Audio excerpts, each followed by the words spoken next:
El feminismo tiene una historia larga y compleja, una historia que creemos conocer. Pero, ¿y si nos falta una parte crucial del relato? Vamos a sumergirnos en la provocadora visión de Camille Paglia, una de las voces más críticas y singulares del feminismo contemporáneo. Para entender su análisis tenemos que viajar a 2008. En Estados Unidos, la carrera presidencial estaba en pleno apogeo y la candidatura de Hillary Clinton no solo agitó el panorama político, sino que también reavivó con una fuerza increíble la llamada guerra de géneros. En ese momento, varias organizaciones feministas denunciaron que el sexismo en los medios contra Hillary Clinton había llegado a niveles nunca vistos.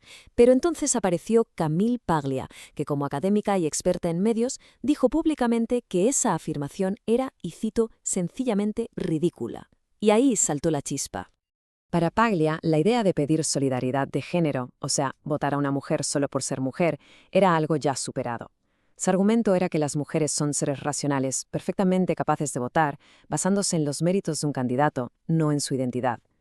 Esta brecha de pensamiento la llevó a preguntarse en qué momento se torció el camino del feminismo. Y para encontrar la respuesta, tuvo que mirar hacia atrás, a los orígenes. Y es aquí donde la cosa se pone realmente interesante, porque Paglia sostiene que la historia oficial del feminismo, la que casi todo el mundo conoce, está, en su opinión, radicalmente incompleta. Le faltan piezas clave. A ver, todos conocemos los grandes hitos de la primera ola, la lucha por el sufragio, las manifestaciones. Son momentos icónicos.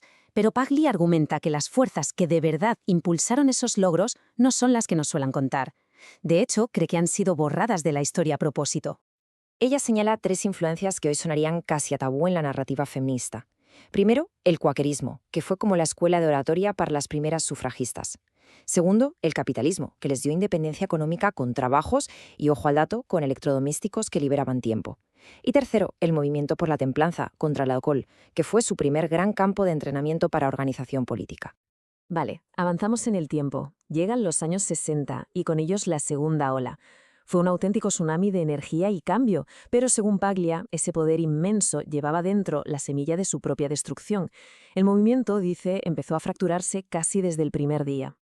La primera gran grieta se abrió entre dos facciones.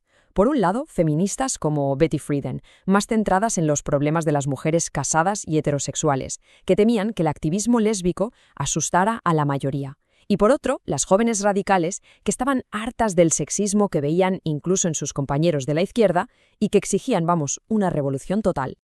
Esta incapacidad para dialogar con posturas diferentes, según Paglia, fue clave en su mayor derrota política, la enmienda de igualdad de derechos.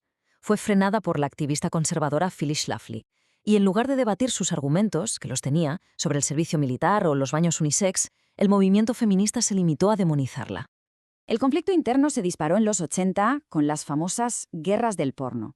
En una esquina, feministas como McKinnon y Dworkin, que veían la pornografía como una causa directa de violencia y pedían su prohibición. Y en la otra, el feminismo prosexo, influenciado por íconos como Madonna, que la defendía como una forma de liberación y elección personal. Para Paglia, todas estas batallas internas, sumadas a los brutales cambios tecnológicos y culturales que se avecinaban, hicieron que el feminismo perdiera su papel central en el debate público. Entonces, ¿qué pasó exactamente para que el panorama cambiara de una forma tan radical? Paglia lo resume en tres golpes que cambiaron las reglas del juego.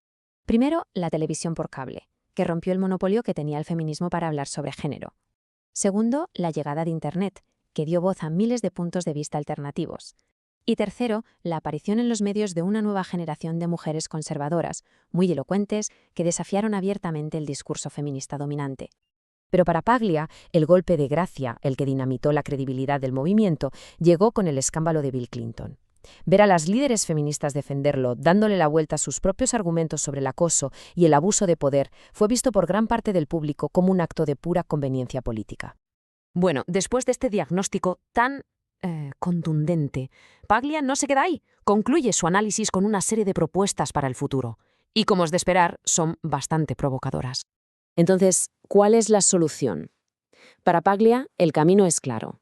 Si el feminismo quiere volver a ser relevante, la reforma debe empezar en su propio motor intelectual, que es la universidad. Su receta se basa en tres pilares. Primero, integrar la ciencia, es decir, que los estudios de género se basen también en la biología y no solo en la idea de que todo es una construcción social. Segundo, asegurar la diversidad ideológica, incluyendo textos críticos o conservadores, para educar, no adoctrinar. Y tercero, Acabar con el paternalismo universitario. Los delitos serios, como una agresión sexual, deben ser manejados por la policía, no por comités de la universidad. Al final, todas estas propuestas apuntan a una idea central y, desde luego, muy desafiante. La meta debería ser alejarse de un modelo basado en el victimismo y en la exigencia constante de una protección especial. Y así, Paglia nos deja con una pregunta fundamental que resuena con fuerza. Si la verdadera igualdad implica libertad y la libertad implica responsabilidad individual, ¿qué significa eso para el futuro del feminismo?